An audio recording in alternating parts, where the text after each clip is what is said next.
नमस्कार दोस्तों, आज हम लोग न्यू एनसीईआरटी क्लास 7 ज्योग्राफी जिसका पहला एक्सरसाइज है, टॉपिक है पर्यावरण, जो कि आज हम लोग पूरा इसको पढ़ने वाले हैं और इम्पोर्टेंट लाइन को अंडरलाइन करेंगे। जहाँ पे प्रश्न बनेगा उसको भी हम लोग नोट करते चलेंगे। ये ज्योग्राफी का फर्स्ट एक्सरसाइज है, एक्सरसाइज फर्स्ट है। चलिए स्टार्ट करते हैं। लंबी छुट्टियों के बाद जब रवि स्कूल जा रहा था, तब उसने देखा कि उसके स्कूल के निकट के खेल के मैदान में खुदाई हो गई थी। वहीं एक मैदान उनके खेलने के लिए वहां पर था। लोगों ने बताया कि वहां अनेक फ्लैटों वाली एक बड़ी इमारत बनेगी।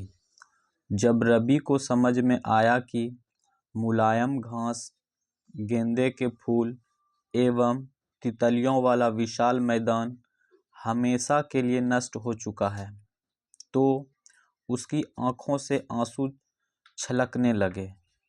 उसने यह बात अपने सहपाठियों को बताई। सुबह की सभा में प्रधानाचार्य ने भी बहुत उदासी से कहा, देखो कैसे हमारा पर्यावरण बदल रहा है। कक्षा में पहुंचकर रवि ने अपने शिक्षक से पूछा, पर्यावरण क्या है? जो कुछ भी आपने आसपास देखते हो, शिक्षक ने बताया। रवि कहने लगा, इसका अर्थ है कि स्कूल भवन, मेज, कक्षा में रखी कुर्सियां, यहाँ तक कि खुला मैदान, सड़क, कूड़ा करकट, मेरे दोस्त, ये सभी हमारे पर्यावरण के अंग हैं। हाँ, शिक्षक ने कहा, लेकिन जरा रुको। कुछ वस्तुओं का निर्माण प्राकृतिक ने किया है, जैसे पर्वत, नदियाँ, पेड़, प्राणी, जबकि अन्य का निर्माण मानव ने किया है, जैसे सड़क, कार, कपड़े, किताब आदि। अब दो दो छात्र मिलकर कार्य कीजिए। कितने छात्र मिलकर कार्य कीजिए? तो दो दो छात्र मिलकर कार्य कीजिए। अपने निकट बैठे सहपाठियों के साथ मिलकर प्राकृतिक एवं मानव द्वारा निर्मित वस्तुओं की सूची बनाइए। रवि, परमजीत, जेसी, मुस्तफ़ा, आशा सभी यह सूची बनाने के लिए उत्सुक थे। इकबाल ने पूछा, हमारा पर्यावरण क्यों बदल रहा है? शिक्षक ने उत्तर दिया, ऐसा हमारी ज़रूरतों के कारण होता है, यह दिन प्रतिदिन बढ़ती रहती है। चलिए इधर भी देख लेते थोड़ा सा क्या है।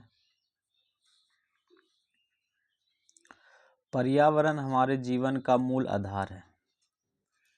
यह हमें सांस लेने के लिए हवा, पीने के लिए जल, खाने के लिए भोजन एवं रहने के लिए भूमि प्रदान करता है। मानव इस प्राकृतिक पर्यावरण में कैसे परिवर्तन करता है? कार का धुआं वायु को प्रदूषित करता है। पानी को पात्र में एकत्रित किया जाता है। भोजन को बर्तनों में परोसा जाता है और भूमि पर कारखानों का निर्माण होता है। मानव कार, मिल, कारखानों एवं बर्तनों का निर्माण करता है। इस प्रकार से मानव प्राकृतिक पर्यावरण में परिवर्तन करता है।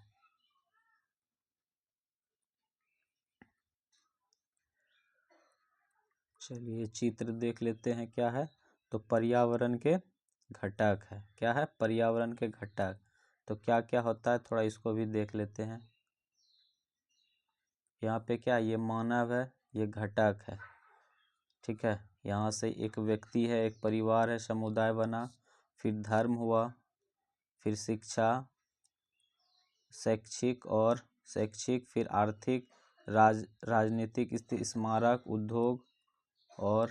उद्योग,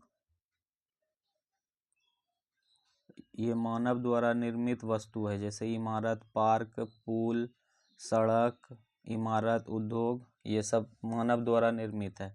और पर्यावरण के घटक है सभी, मानव और मानव निर्मित और प्राकृतिक, लेकिन सबका प्राकृतिक है, कोई मानव द्वारा निर्मित है। तो प्राकृतिक में कौन सा है, तो जल मंडल में जल आ जाएगा, वायुमंडल में वायु आ जाएगा, स्थल मंडल में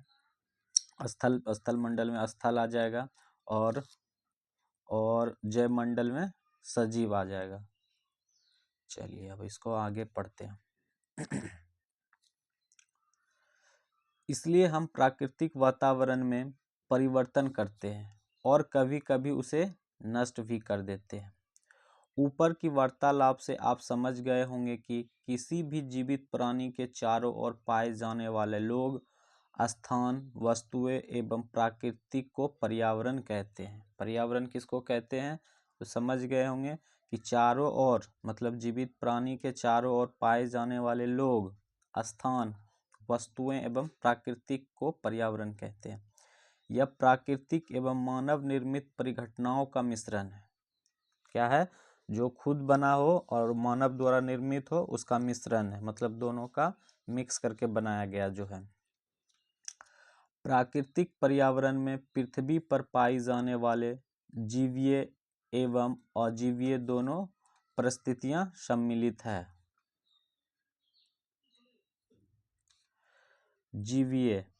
जीवीय प्राणियों का संसार जैसे पादप एवं जंतु, अजीवीय मतलब निर्जीव पदार्थ का संसार जैसे स्थल। जीवीय मतलब जिसमें पादप जंतु और अजीवीय मतलब स्थल, निर्जीव पदार्थों का संसार।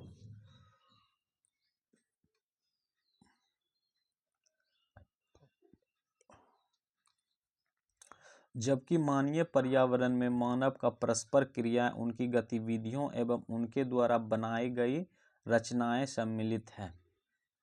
पर्यावरण, प्राकृतिक पर्यावरण, अब देखेंगे हम लोग प्राकृतिक पर्यावरण। भूमि, जल, वायु, पेड़ पौधे एवं जीव जंतु मिलकर प्राकृतिक पर्यावरण बनाते हैं। प्राकृतिक पर्यावरण कैसे बनता है, तो भूमि, जल, वायु और पेड़ पौधे एवं जीव जंतु मिलकर प्राकृतिक पर्यावरण बनाते हैं। स्थल मंडल, जल मंडल, वायुमंडल एवं जैव मंडल से आप पहले से ही परिचित होंगे। आइए अब हम इनके संबंध में कुछ और तथ्यों की जानकारी प्राप्त करते हैं। पृथ्वी की ठोस प्रपटी या कठोर ऊपरी परत को स्थल मंडल कहते हैं। स्थल मंडल किसको कहते हैं, ये इंपॉर्टेंट लाइन है, इसको अंडरलाइन करते हैं। स्थल मंडल किसको कहते हैं, तो पृथ्वी के ठोस प्रपटी ऊपर वाला या कठोर ऊपरी परत को स्थल मंडल कहते हैं। ठीक है, यह चट्टानों एवं खनिजों से बना होता है एवं मिट्टी की पतली परत से ढका होता है। यह पहाड़, पठार, मैदान, घाटी आदि जैसे विभिन्न स्थलाकृतियों वाला विषम धरातल होता है। ये स्थलाकृतियां महाद्वीपों के अलावा महासागर की सतह पर भी पाई जाती है।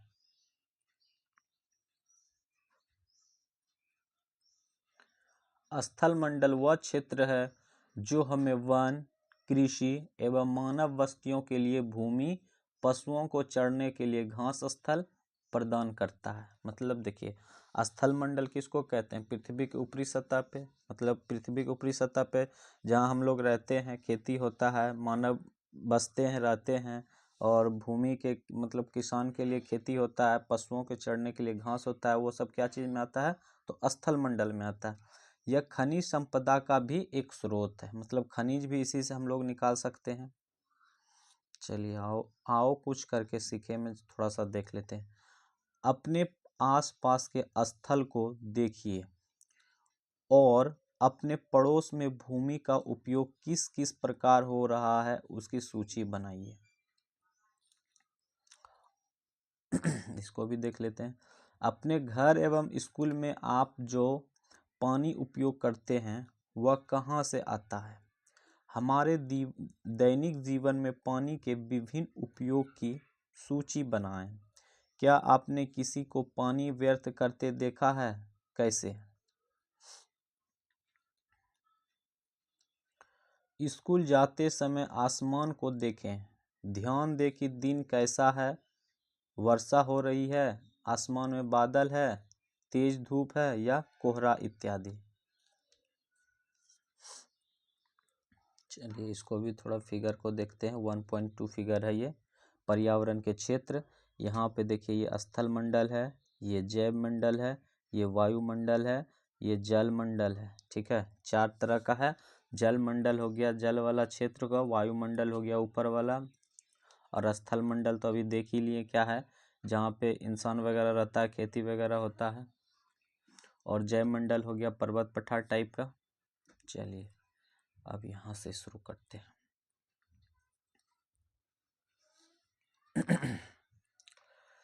जल के क्षेत्र को जल मंडल कहते हैं। स्थल मंडल तो समझ गए, अब है जल मंडल। जल मंडल किसको कहते हैं? तो जल के क्षेत्र को जल मंडल कहते हैं। वहाँ जहाँ पे जल बहुत सारा है उसको हम लोग क्या कहेंगे? जल मंडल।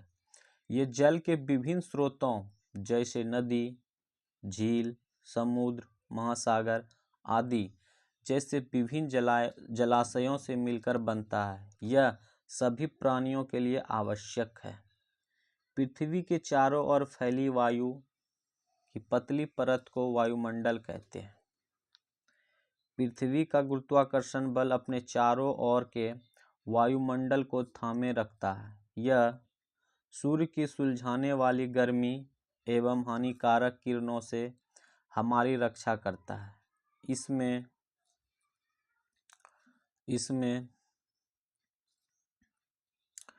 कई प्रकार की गैस, धूलकण एवं जल वाष्प उपस्थित रहते हैं। वायुमंडल में परिवर्तन होने से मौसम एवं जलवायु में परिवर्तन होता है। पादप एक जीव जंतु मिलकर जैव मंडल या सजीव संचार का निर्माण करते हैं। पादप एवं जीव जंतु मिलकर जैव मंडल का विकास करते हैं या संजीव संसार का निर्माण करते हैं। यह पृथ्वी का वह संकीर्ण क्षेत्र है जहां स्थल, जल एवं वायु मिलकर जीवन को संभव बनाते हैं। ये जैव मंडल जो है कैसे संभव बनाते हैं? मिलकर, तो जल और वायु को मिलकर। चलिए अब देखते हैं परितंत्र क्या है। परितंत्र क्या है?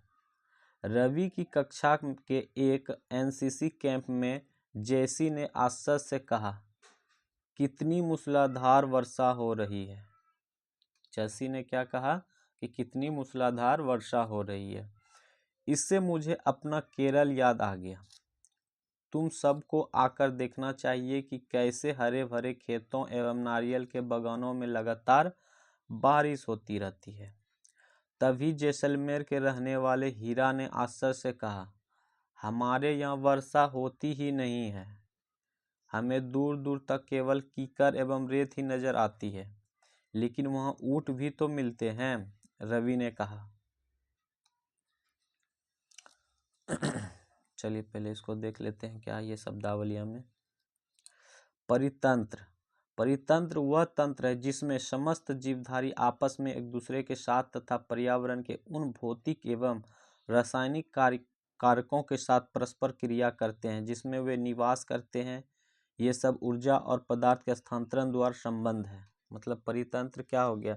मतलब जो कि समस्त जीवधारी आपस में एक दूसरे से मिल के रहते हैं पृथ्वी पर, और पर्यावरण का भौतिक और रासायनिक को एक साथ उपयोग करते हैं, क्रिया करते हैं, जिसमें वो निवास करते हैं, और उससे ऊर्जा पदार्थ का स्थानांतरण आदान प्रदान होता है, उसको क्या कहते हैं? परितंत्र। चलिए इसको भी देख लेते हैं। कहानी के बच्चों की तरह आप भी अपने पर्यावरणीय स्थान का चित्र या फोटो लाइए। क्या था यहाँ पे? रवि, वहाँ ऊंट भी तो मिलते हैं, रवि ने कहा। ये है चित्र, एक ताल का परितंत्र। चलिए, रवि ने कहा वहाँ तो ऊंट भी तो मिलते हैं। हीरा ने कहा, ऊंट तो मिलेंगे ही, जब तुम हमारे रेगिस्तान आओगे तो तुम्हें सांप, छिपकली एवं अनेक कीट भी देखने को मिलेंगे। रवि हैरत में पड़ गया। विभिन्न स्थानों पर पाए जाने वाले जीव जंतु वनस्पति एवं लोगों के रहन सहन के तरीके इतने भिन्न क्यों हैं? क्या सभी का एक दूसरे के साथ संबंध है? बिल्कुल बहुत संबंध है। शिक्षक ने कहा कि रवि थोड़ा हरकत में मतलब हैरान में रह गया था कि सब जगह अलग अलग क्यों है, क्यों सभी, कहीं बारिश ज़्यादा होता है, कहीं बारिश होता ही नहीं है। तो इससे वो सोचने लगा, तो सर से पूछे क्या ये एक दूसरे से संबंध भी रखते हैं क्या? तो सर शिक्षक बोले हाँ बिल्कुल संबंध रखते हैं। सभी पेड़ पौधे, जीव जंतु एक मानव अपने आसपास के पर्यावरण पर आश्रित होते हैं। सभी पेड़ पौधे और जीव जंतु मानव अपने आसपास के पर्यावरण पर आश्रित होते हैं। प्रायः वह एक दूसरे पर भी आश्रित है, मतलब एक दूसरे से आश्रित है। जैसे कि पेड़ हो गया और मनुष्य हो गया। मनुष्य का ही देख लीजिए, वो ऑक्सीजन देते हैं तो हम लोग उसको ग्रहण करते हैं, हम लोग फिर कार्बन डाइऑक्साइड छोड़ते हैं तो वो लोग ग्रहण करते हैं, तो एक दूसरे पे आश्रित हैं। जीवधारियों का आपसी एवं अपने आसपास के पर्यावरण के बीच का संबंध ही परितंत्र का निर्माण करता है।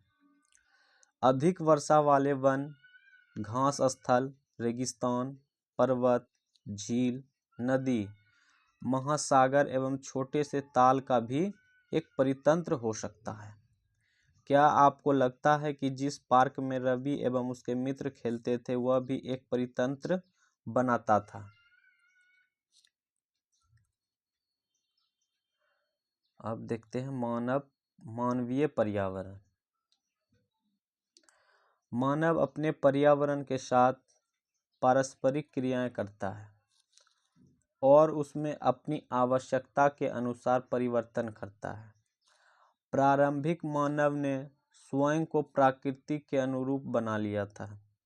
उनका जीवन सरल था एवं आसपास की प्रकृति से उनकी आवश्यकताएं पूरी हो जाती थी। समय के साथ कई प्रकार की आवश्यकताएं बढ़ी। मानव ने पर्यावरण के उपयोग और उसके परिवर्तन करने की कई तरीके सीख लिए। उसने फसल उगाना, पशु पालना एवं अस्थायी जीवन जीना सीख लिया। पहिए का आविष्कार हुआ, आवश्यक से अधिक अन्न उपजाया गया। वस्तु विनिमय पद्धति का विकास हुआ। वस्तु विनिमय पद्धति इसको कहते हैं कि जैसे कि हमको अगर चावल का ज़रूरत है और किसी और को चावल नहीं है तो हम उसको क्या करेंगे, अगर हमको चावल का ज़रूरत है और मेरे पास चावल नहीं है, किसी के पास बहुत सारा चावल है और उसको गेहूं या आटा का ज़रूरत है, तो हम क्या करेंगे, हम 1 केजी चावल लेंगे और हम उसको एक केजी गेहूं या आटा उसके बदले में उसको देंगे। तो ये क्या हो गया, वस्तु विनिमय प्रणाली। इसमें रुपया पैसा का बात नहीं होता है, मतलब वस्तु से ही आदान प्रदान होता है। जैसे 1 केजी चीनी चाहिए तो उसके बदले में हमको 1 केजी कुछ और देना पड़ेगा उसको। व्यापार आरंभ हुआ, एक वाणिज्य का विकास हुआ, औद्योगिक क्रांति से बड़े पैमानों पर उत्पादन प्रारंभ हो गया।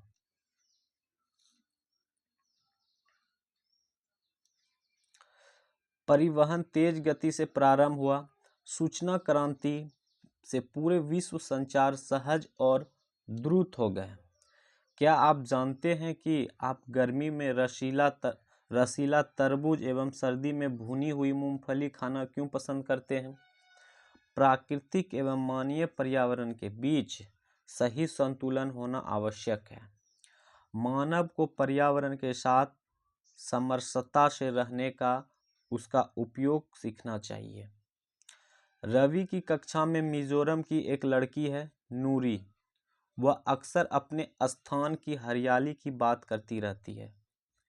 खेल का मैदान नष्ट होने के कारण रवि की उदासी देखकर नूरी ने उसे आने वाले छुट्टियों में अपने घर मिजोरम आने को कहा।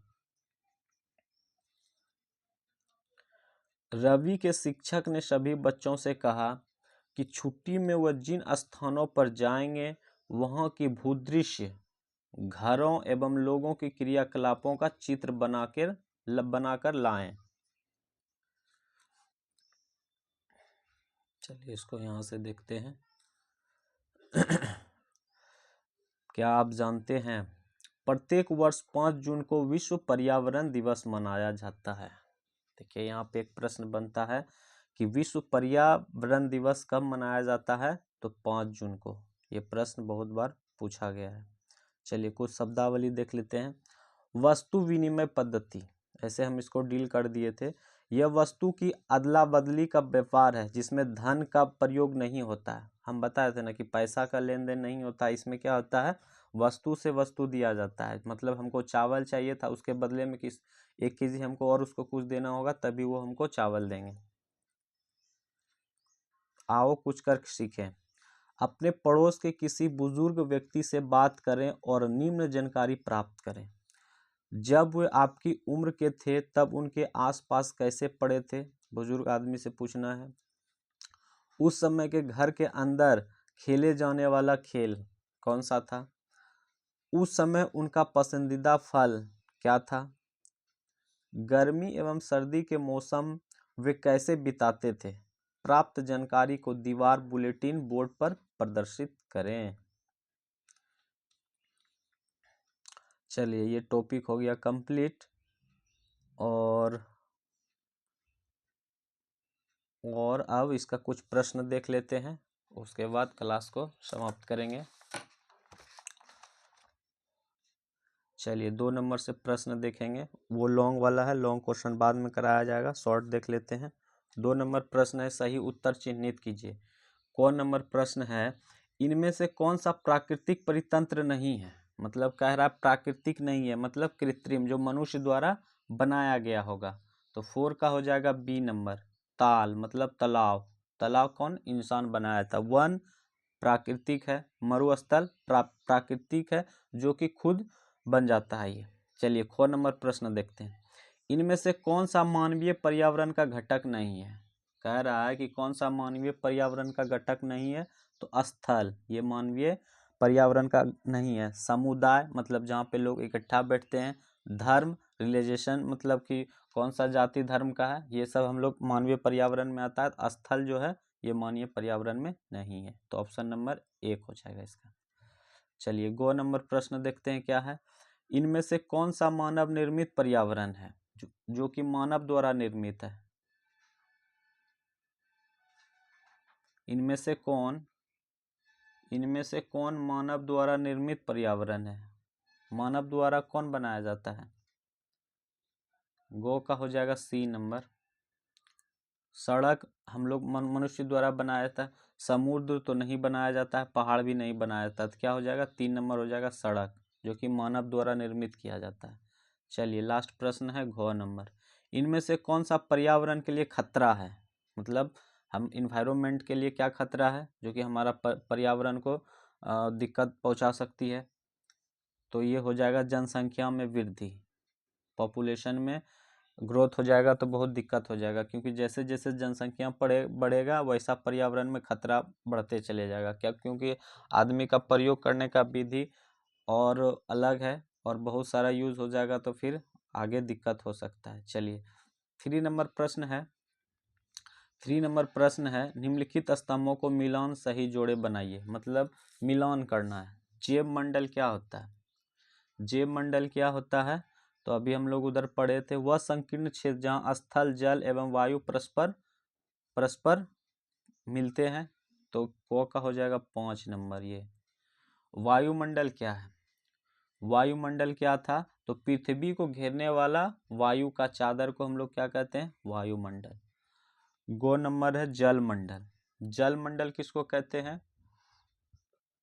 जलमंडल किसको कहते हैं, तो जलीय क्षेत्र को जलमंडल कहते हैं सीधा। समुद्र तालाब महासागर ये सब को जलमंडल कहते हैं। चलिए अब लास्ट है पर्यावरण। पर्यावरण क्या है, तो पर्यावरण उसको कहते हैं जीवों एवं उनके परिवेश के बीच के संबंध को। पर्यावरण कहते हैं हमारे आसपास के क्षेत्र को, सॉरी ये गो का हो जाएगा 4 नंबर। हमारे आसपास के क्षेत्र को हम लोग क्या कहते हैं? पर्यावरण कहते हैं, उधर भी अंडरलाइन किए थे। चलिए आज का ये लेसन कंप्लीट हुआ। एक्सरसाइज 1 था, क्लास 7 ज्योग्राफी था ये, जो कि आज कंप्लीट हो गया। अब नेक्स्ट एक्सरसाइज है 2 जो नेक्स्ट क्लास में होगा। धन्यवाद।